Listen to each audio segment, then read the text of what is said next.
In the heart of Dixie where the eagles fly, land of the brave where the bullets don't lie. We fought for our freedom with guns by our side.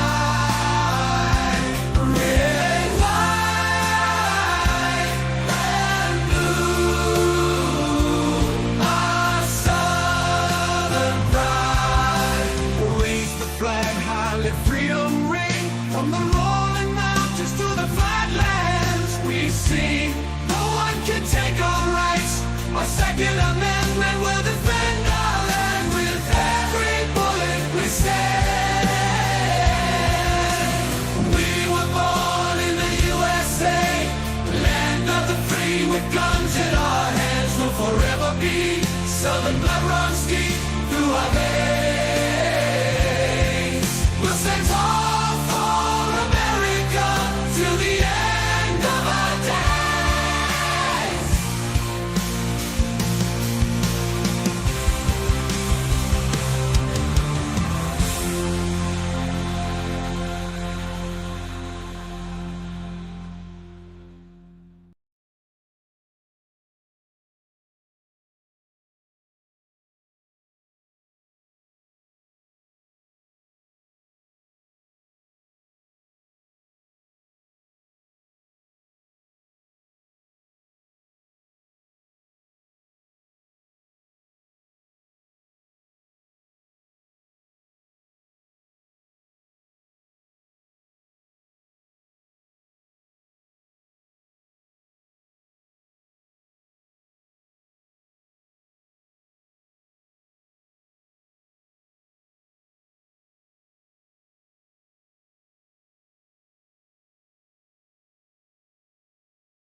Hey there, I'm Sully, and as always, welcome to the Gun Club. Alrighty, we're going to start off as always. We have been the last couple shows with a quick shout out to Dexter Taylor, who is still stuck in a New York jail, courtesy of the government, for daring to experiment with building his own firearms. Dexter, who prior to this had an absolutely sparkling clean record, has now been put in jail for 10 years and has been sitting incarcerated.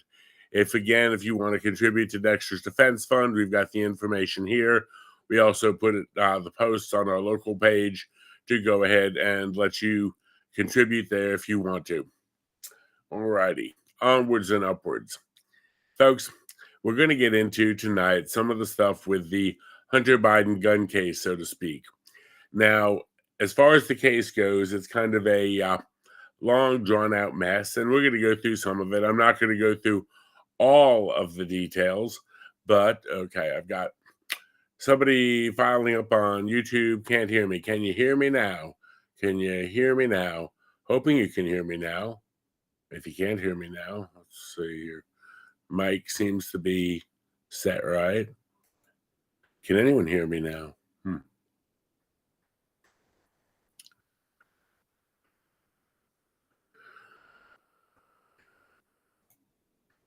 Alrighty, let's see here.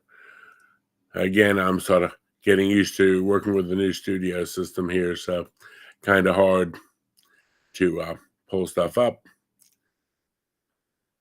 Okay. And Mel apparently says she can hear me on the Rumble Vision, so that's always a good deal. Okay. We may have had a little bit of a hiccup there in the beginning with the microphone. I'm not sure, but we seem to be doing okay, so we'll take that. That'll be a good thing. As I was saying, when we talk about the stuff with Dexter, it is what it is. It's a travesty of justice of the highest order. Dexter, otherwise law-abiding citizen, and he is now basically having his life ruined over what? Over shooting someone? Over doing something bad with a gun? No. Over daring to make one. Over daring to experiment with firearms manufacturing. Because you know what?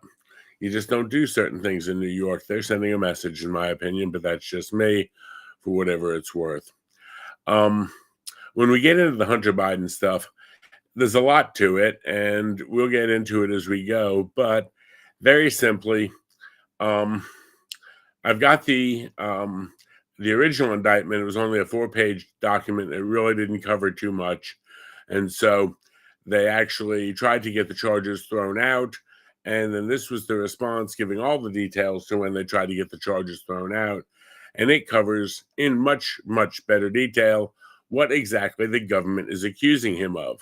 Now, if you're not familiar with what they're accusing him of, they've got him in court on basically 3 charges as follows. Number 1, let's see. He knowingly made a false and fictitious entry on a Form 4473. We'll talk about what that is. If you've never seen a 4473, trust me, I've filled out a few of them in my life. Secondly, he made a false statement and representation to the firearms dealer in the form of the 4473. And lastly, that from October 12th of 2018 to the 23rd, he knowingly possessed a firearm and ammunition, as he was at that time an illegal user of unlawful substances. Now, there's a lot of interesting discussion about that whole, 4473 form, and we'll look at what one of those is and what one of it really means, what a 4473 counts for.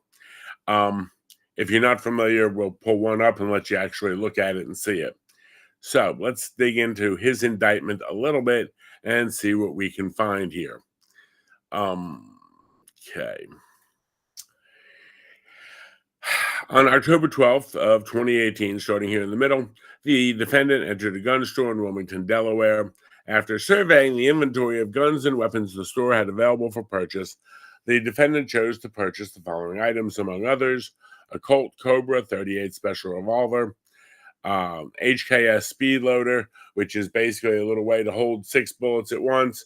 So when you're reloading a revolver, which this was, you dump the empty brass out. Instead of reloading one at a time, the speed loader down there at the bottom actually holds all 6 of them, and you can snap it to drop them in very quickly.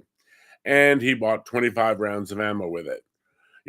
Now, I know to the people who are writing this and to some anti-gunners out there, OMG, he bought 25 rounds of ammo. Folks, I was at the range yesterday, and myself and a friend of mine were there, and we blew through 200 plus rounds of ammo. So, 25 rounds of ammo was enough to load his 6-shooter 3 times, basically 4 times, and then have a little bit left over. So, not exactly an arsenal. And there's his little revolver he bought. Not a bad pistol, not a bad little handgun, but okay.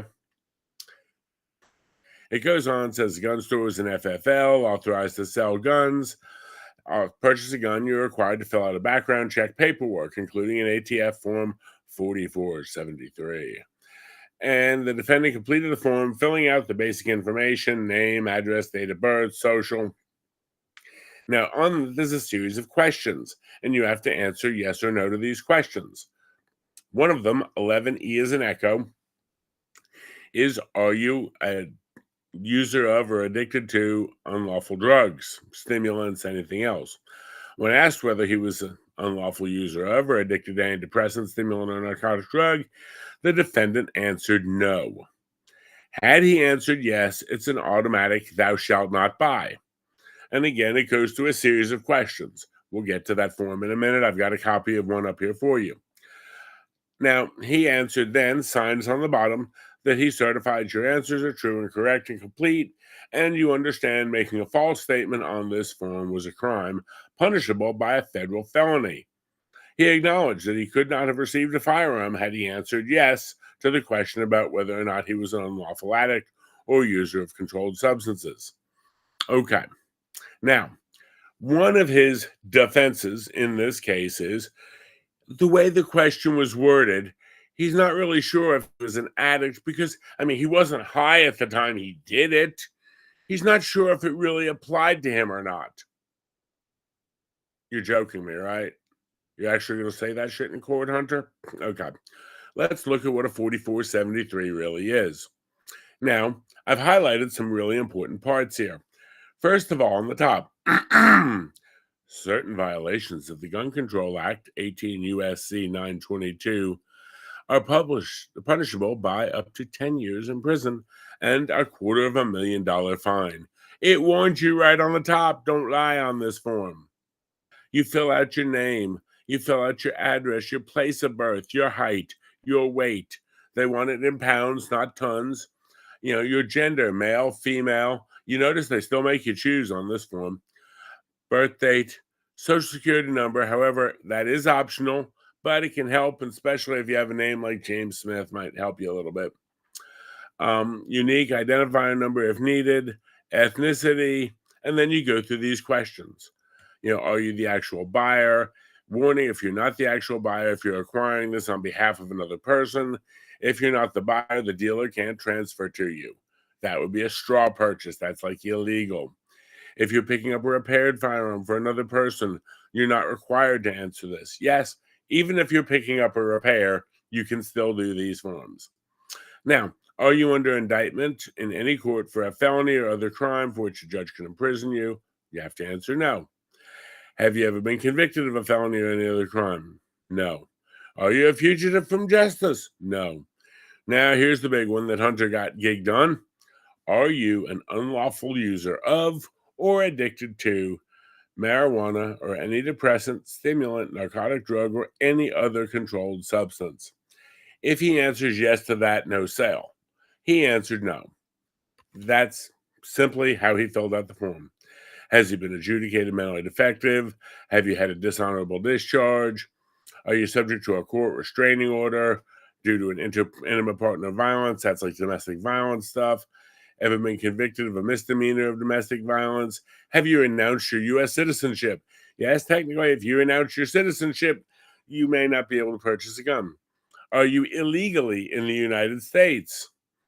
If you're an alien not admitted to the United States under a non-immigrant visa, if you're an alien, you've got to fill that out.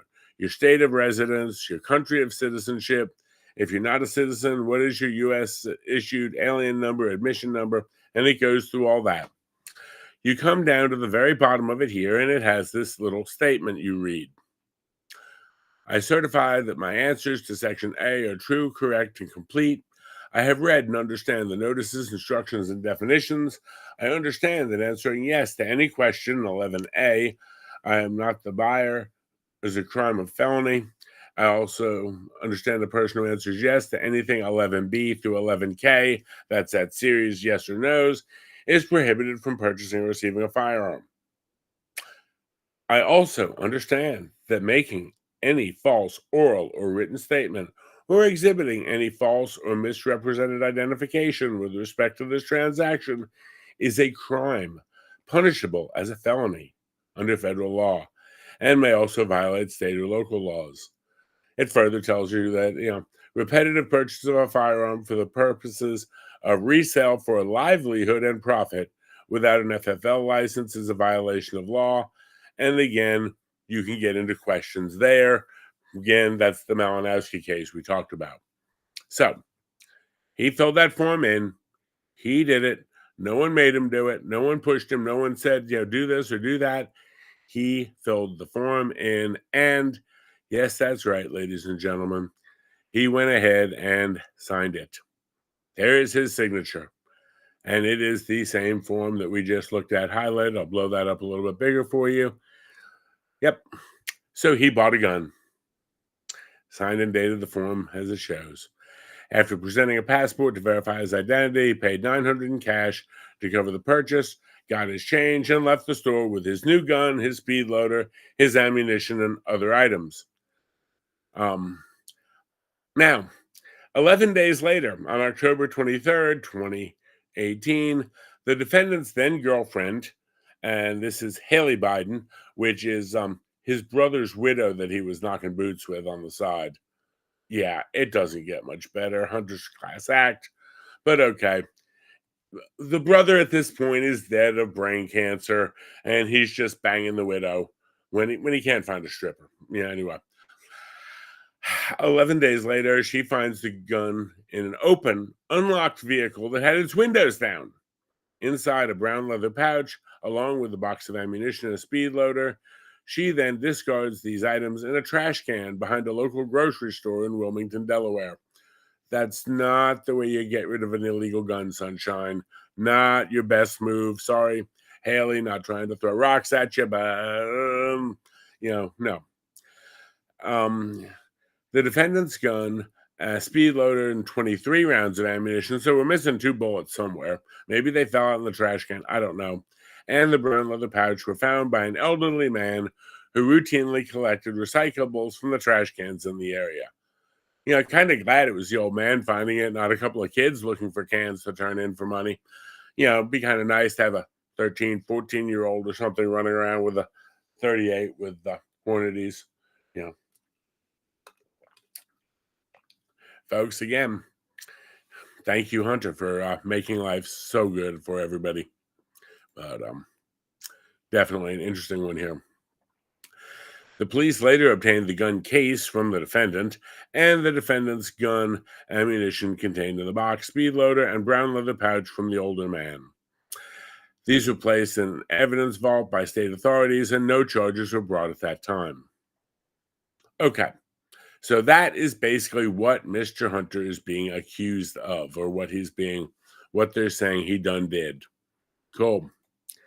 So, where do we go from there?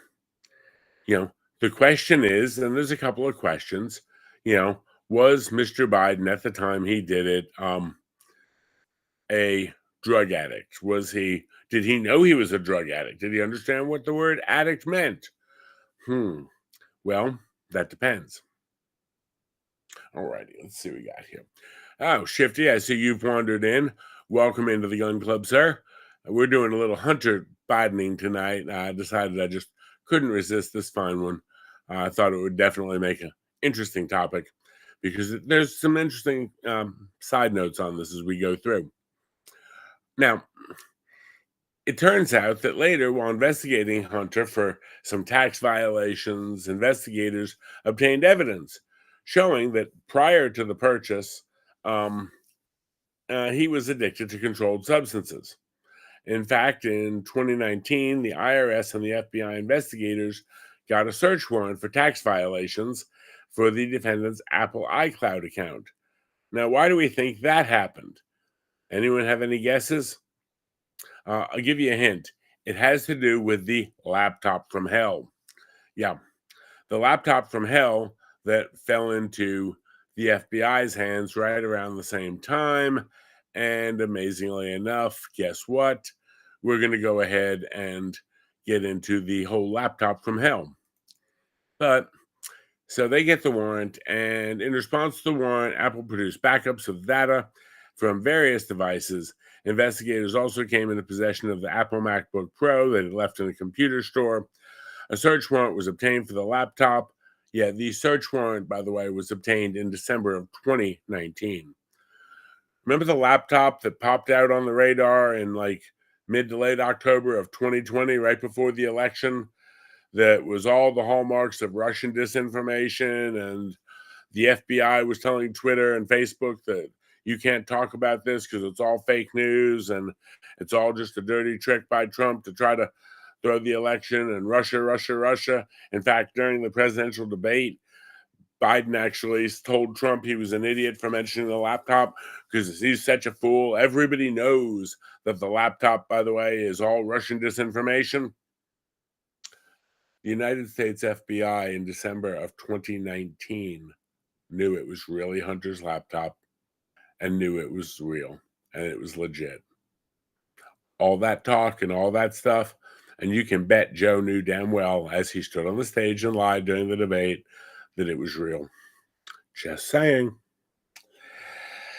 Yeah, we're going to have a little special on the laptop one of these days, probably on the other channel, on the political channel, because I've gotten some interesting notes about the laptop from hell. And we'll be doing a deep dive into it because that's going to be kind of fun. We're going to do that over on Real Hard Truths. But anyway, back to Hunter. So the search warrants obtained for the laptop, and the result, largely duplicative information already got from Apple. Law enforcement also obtained a search warrant to seize the defendant's electronic evidence for evidence of firearms violations. The search revealed incriminating evidence, including evidence of the defendant's addiction to controlled substances and his possession of the firearm. Yeah. After the girlfriend chucked the firearm out, Hunter called to report it missing, and they told the FBI what happened. The FBI went dumpster diving. Unfortunately, the old man had found it first. I guess fortunately for the old man. But anyway, the Secret Service then went to the gun dealer where he bought it and tried to get that 4473 form that I showed you the signature on. Now, fortunately, the dealer at the store knew what the real world rules are. As an FFL, you deal with the ATF. So if the FBI and the Secret Service and the Marine investigators and NCIS all show up, and even if Gibbs is there, you deal with the ATF. You don't turn those forms over to anyone but the ATF. So he told the Secret Service, yeah, ain't got it, don't have it, you can't have it, get out of here, whatever. And he called his ATF rep, who said, why is the Secret Service trying to get an ATF form? That's between me and you. That's tracking the record of the firearm.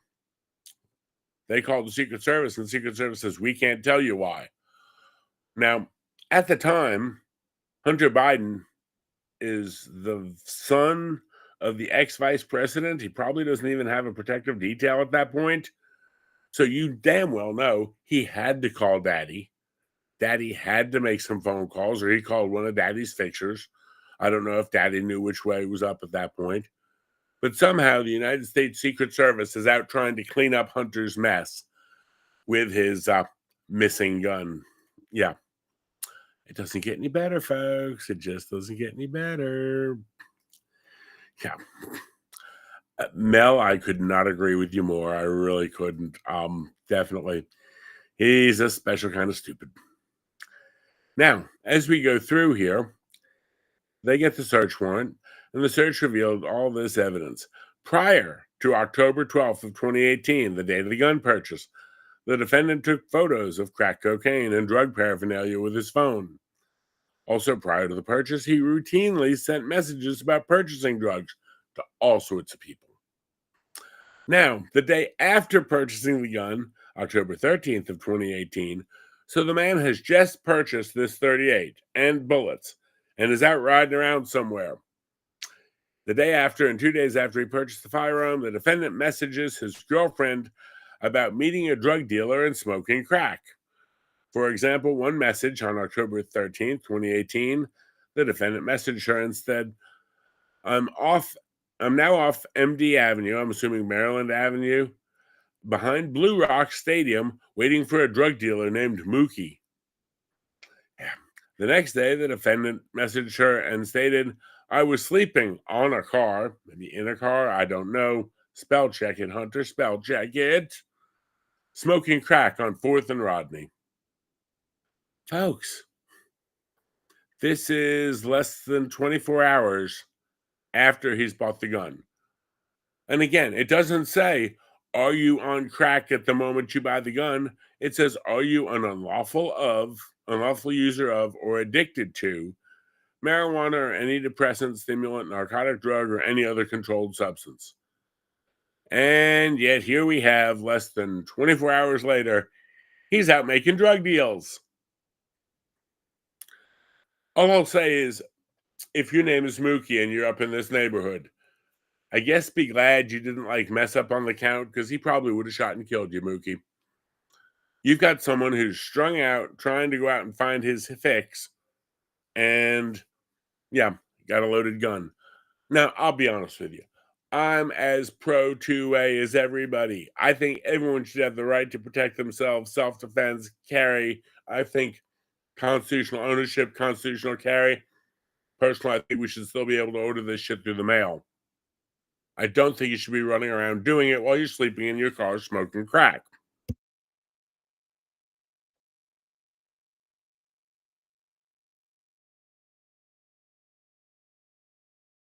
Secondly, and this is the big part of this whole thing, if any conservative, if any NRA, USCCA, GOA, NAGR member, if any otherwise upstanding citizen would break the law as blatantly as this person did, would the people defending Hunter now not be screaming for you to be put under the jail, get a cell in there with Dexter Taylor? Remember, Dexter Taylor was not on drugs, was not dealing in or buying drugs. No, he dared to possess a firearm that didn't have a serial number on it. You know, Dexter, he dared to break that New York City law, and he got 10 years. But I guess, he's not a white guy named Hunter, so we'll just keep going with this. On October 23rd, this is when the girlfriend finds the gun. The day his girlfriend discarded the firearm, the defendant messaged the girlfriend, "Did you take that from me?" Later that evening, after his interactions with law enforcement, he messaged her about it, the effing FBI, and asked her, "So what's my fault here that you speak of? Owning a gun that's in a locked car hidden on another property? You say I invade your privacy. What more can I do than come back to you and try again? And you do this? Who in their right mind would trust you to help me get sober?" Get sober? Does that mean you were an addict, Hunter? I didn't think you were. You said you weren't. Okay. In response, the girlfriend stated, "I'm sorry. I just want you safe." That was not safe. It was in an open, unlocked, and windows down, and the kids searched your car. Not only did the kids sometimes search the car, her daughter at times actually used his car. Now, if your daughter sometimes drives dad's car, what happens if she happens to get stopped for something and there's a gun in the car? Or maybe there's some white powder in the car? Or maybe daddy left a crack pipe in the car? So, yes, the girlfriend at the time routinely went through his car to make sure it was clean before her daughter used it.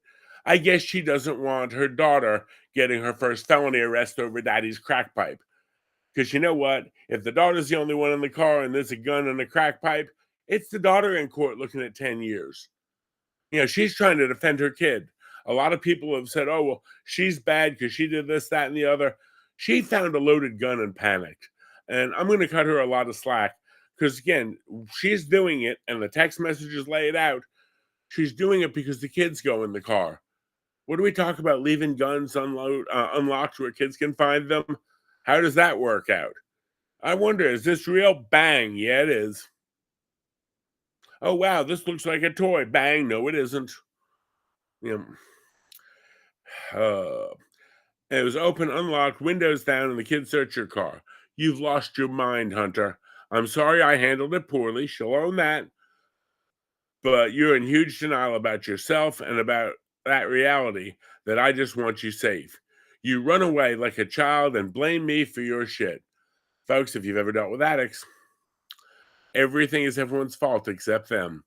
Now, after the firearm was taken from him and recovered by police, the defendant continued to send messages to various people about his use of drugs, including telling his girlfriend that he is an addict on November 8th and on the 21st, telling person one, "I'm a fucking better man than any man you know, whether I'm smoking crack or not." He also continued to send messages about purchasing drugs. He sent a message to his girlfriend on November 29th, 2018, stating in part, "I don't blame my addiction on you." So maybe he is an addict. I don't know. We'll see. Another message on person 2, December 18, acknowledging he is an addict. On December 28, 2018, person 2 stating, "I'm sick. I'm fucking sober when I want to get sober." November and December 2018, the defendant took multiple photographs and videos of apparent cocaine, crack cocaine, and drug paraphernalia. These episodes of persistent drug usage documented the defendant an immediate time frame before, during, and after his possession of the gun were the evidence that he lied during the background check and thus unlawfully possessed the gun. Yeah. There you go. Let's see, we got here.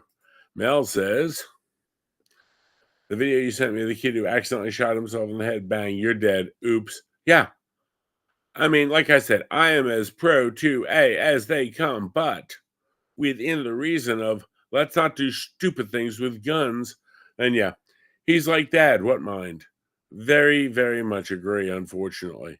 And if if it was only him having a gun, I'd see a little bit less agita about it. But when I'm reading that he left it in an open window, unlocked car where kids routinely got in the car, you know, gun charge is like the least of his worries. I mean, honestly, did this moron graduate from the Alec Baldwin of firearm safety, Alec Baldwin School of Firearm Safety? I mean, let's see. Now it also goes on in how he made a book with it, made all sorts of incriminating statements implicating him in other gun crimes. He chose to author, sell, and promote his memoir. Um, he talks about his persistent drug use, including throughout 2018 when he purchased the gun. For example, the defendant admitted he was experiencing full-blown addiction to crack cocaine by the fall of 2018 and gotten to the point, and I quote, "It was me and a crack pipe in a Super 8, not knowing which the fuck way was up. All my energy revolved around smoking drugs and making arrangements to buy drugs, feeding the beast. To facilitate it, I resurrected the same sleep schedule I'd kept in LA. Never. There was hardly any mistaking me now for a so-called respectable citizen." Now, he described his superpower was finding crack anytime, anywhere. He talks about his exile in Los Angeles beginning of spring of 18. The amount of alcohol I consumed and crack I smoked was astounding, even death-defying. He smoked every crumb of crack he'd bought. He went through periods where he's up 24 hours a day, smoking every 15 minutes, 7 days a week. He wrote in chapter 10 of his memoir, "I returned to the East Coast in the fall of 18 after my most recent relapse in California with the hope of getting clean through therapy. Never happened." The defendant admitted that he had nearly 4 years of active addiction. So again, this time span is when he has that illegal Colt 38 special. I don't see how, he's going to debate this one. I really don't. It's gotten kind of crazy. In addition to his admissions about persistent drug use, the defendant trivialized dangerous encounters he faced while buying and using drugs without getting caught, hurt, or killed. Walked into a park in a high crime neighborhood to buy crack at 4 a.m. was no different than playing Russian roulette with 2 shells in the chamber. In some places, it was like playing with all 5 shells, and still, I was willing to spin the chamber again and again. Folks, the defendant explained how he would drive to a vast homeless enclave of pop-up tents and cardboard boxes. It was a dangerous place to visit, but he was there to buy crack. One night, while looking for crack and stepping around people curled up on cardboard, the defendant pulled back the flap on a tent from the pitch black and saw a gun pointed at his face. Only a few months after this happened, the defendant chose to buy his own gun. During the period he continued his addiction to crack, guns and drugs, of course, can be a dangerous combination. Yeah. Folks, what's we got? Folks who use drugs are looking for a high to compensate for something, drown out internal pain, right? Just makes me wonder what happened on it. That is a possibility. That I've heard that several times. I'm far from being the expert on addiction treatment. Whether something happened to Hunter when he was younger, if that's, we don't necessarily know. We know, I see where you're going, Mel. Yes, we know that Daddy showered with his sister. What was done to Hunter, God only knows. It's sadly a valid question. And I don't know. Hunter's life has been difficult. He did lose, his mother in that tragic car wreck when he was younger. What did that do? Regardless of what Joe wants to say about the guy who was involved in the wreck being at fault because he was ruled not at fault, or being drunk, he was ruled that he wasn't drunk. Joe just always said that. And basically, the guy's daughter even went to Joe and said, "Please stop telling the story that way. You're killing my dad." And Joe basically told her to shut up. He didn't care. Yeah. And again, this is just, like I said, I'm as pro 2A as they come. I really am. I don't want somebody who is racing around neighborhood to neighborhood searching for the highest high carrying a loaded gun. I don't think that's a good idea. If he's up for 24, 25 hours in a row, who's to say he doesn't start hallucinating? Who's to say what he does with it?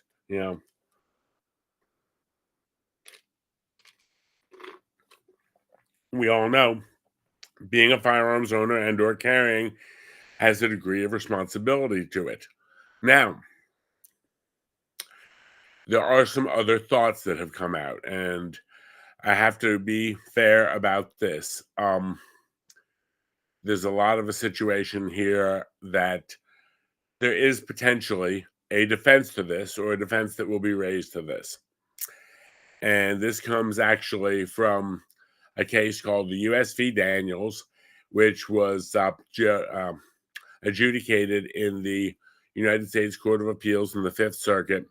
Originally, this started out, I believe, in district court in Louisiana. The original judgment was, the case, I'll give you the background. Mr. Daniels is pulled over and has a firearm in the car. He also had a couple of marijuana roaches in the car with him.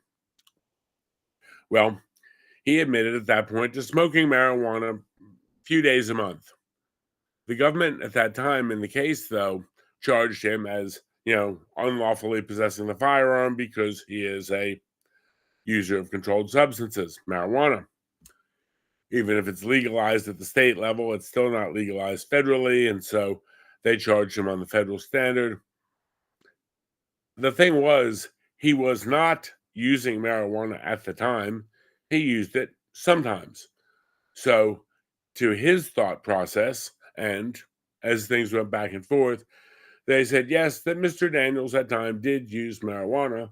However, the fact that he used it sometimes didn't necessarily negate his right 100% to self-defense when he was not using it.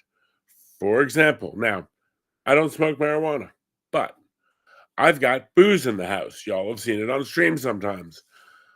I don't go shooting when I'm drinking. The two don't really match up. Booze sits over here. I keep that life in that life. But if I'm going to the range, I don't drink. If I'm going drinking, I don't carry. So, with that being said, Mr. Daniels seemed to segregate his life in the same way. So, when they originally got him as having a firearm while under the influence, he's like, I have a firearm tonight, but I'm not under the influence. He just happened to have a couple of marijuana roaches in his possession. So the question came in to whether Daniels, conviction or Daniels, confession to regular use should bar him from his constitutional right to keep and bear arms. Well, they come through, and here's pretty much what the Fifth Circuit came up with.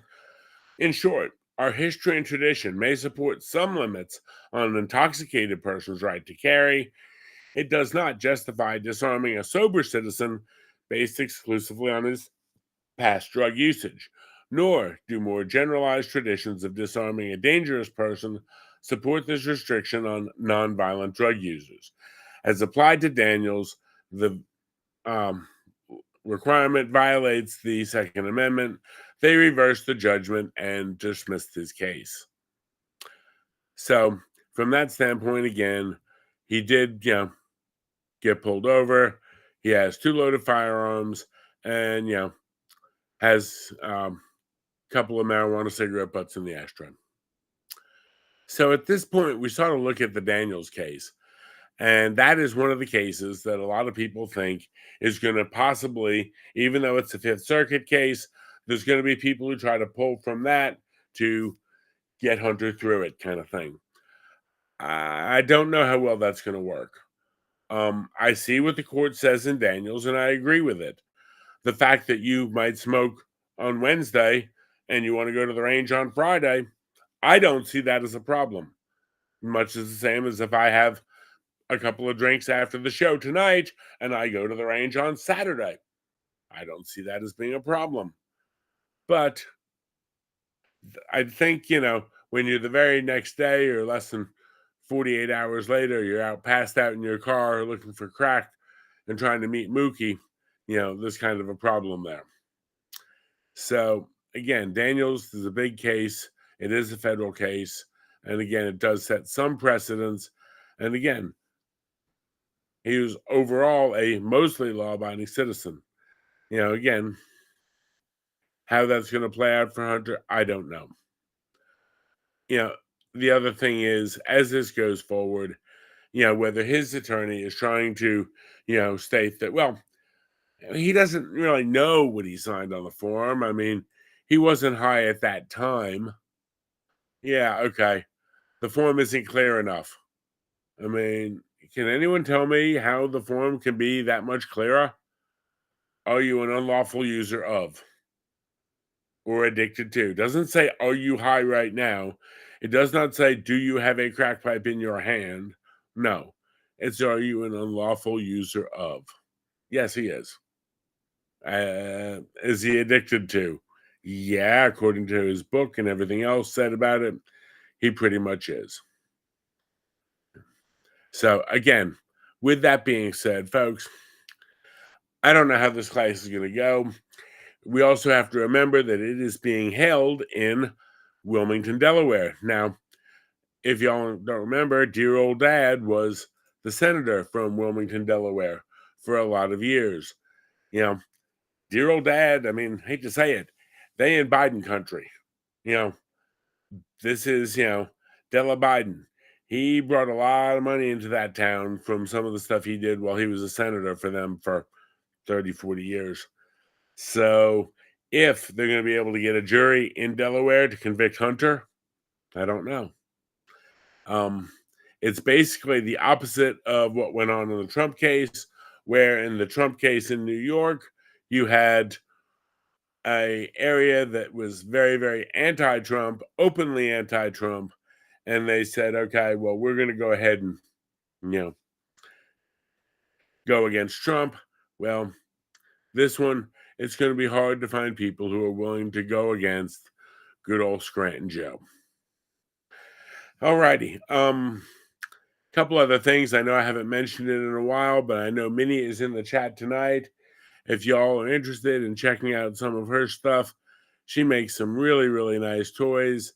She's got these wonderful tumblers from Southern Sisters Crafty Creations. She makes them up for us, all sorts of different designs, everything else like that. And you can always check out her stuff. Her Facebook stuff is on there. She's got other crafts she does. And she is our most favorite mouse, so we've got to, show off her stuff a little bit and share it out there. Because after all, we got to look after Minnie once in a while. Always fun to do that. And let's see here. If you like what you're hearing, if you enjoy this, please support our channel if you can. Share the content out with your friends. We hear all these snippets, and all we hear is, oh, they're just going after Joe Biden to get back at what they got Trump for. This indictment was filed originally September of 2023. This is not a payback for last week. The court system doesn't move that fast. This is, he got it because, well, guess what? He did it. We've got the signatures. You got the forms. Anyone who's bought a firearm knows that question is on the form, so it's not like there's anything else on there. So it is what it is. That is about all I've got for this evening, folks. I hope you've enjoyed it. Honestly, I enjoy doing this stuff. If you haven't seen, I know I'm struggling a little bit, but I'm actually trying to use the wonderful Rumble Studio. Folks, if you haven't already seen it, Rumble has got all sorts of cool things coming out with their app and also with the studio. You can watch now. They've got it out for Apple TV, Android TV, Fire, Roku, Samsung. All you need to do is go search for Rumble. You can download the app and, again, see it anywhere. And, again, the best part about it is if you're on the Rumble app with us, you'll get a notification every time we go live. And we know that's kind of important because, well, YouTube is asshole and they don't always get us out when they need to be. So I know there's a lot of people who say, well, yeah, I didn't hear about it until you're 30 minutes in. Well, it is what it is. So what are you going to do? Again, switch to Rumble. Also, let you know YouTube is starting to put a bunch more restrictions on those of us in the 2A world. So, we hope go to Rumble because they actually appreciate us over here. They have much, more free speech version, and we enjoy it. So it is what it is. All righty. Hope you all have a wonderful evening. Please be smart, be safe. If you haven't already, you can check out our other channel. It is over called Real Hard Truths. We have it up now. We've got a few videos on there. It looks something like that. It is Rumble exclusive just because of the fact that, well, I refuse to deal with YouTube trying to deal with politics and stuff. We're working on a couple of videos there. One about immigration and possibly one long one for one of these weekends, doing a wallowing deep dive into the glory of, shall we say, the laptop from hell, because it is a 640-page written report detailing over 459 crimes by the Biden crime family. Yeah. And, the FBI knew it all along. It is what it is, folks. All righty. I'm going to close out. I'm going to drop off here. Hope you all have a wonderful evening, and I will leave you with this one.